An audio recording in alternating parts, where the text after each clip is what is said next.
ornamentation on a building in Chicago. It's probably a little older for us, anywhere up to the 1920s. So let me give you guys an example of that.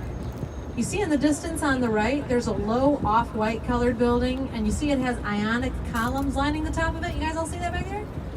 Those columns are totally unnecessary. They don't need to be there to hold up the rest of the building or something. That is frosting on the cake. So that's going to tell you it's probably older.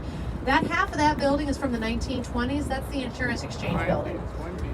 Then the architects decide they're going to kind of start experimenting. Take away some frosting, less frosting, until you get to just the cake.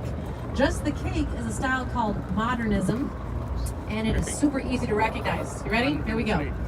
The tallest black box in front of us is a modernist style building, or the brown box behind it, or the brown box across from that, or the white box across from that, the black box behind that one, black box behind that one, brown box to the left of that one.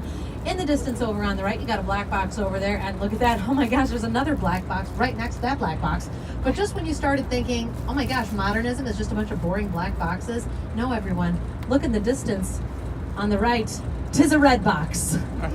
Look, everyone, it's a red box. Oh my goodness. But it's still a box, okay? So that is generally modernism or internationalism. We tend to say modernism. And that's honestly fantastic. Just the cake. Just the cake is fantastic for about 40 years. But it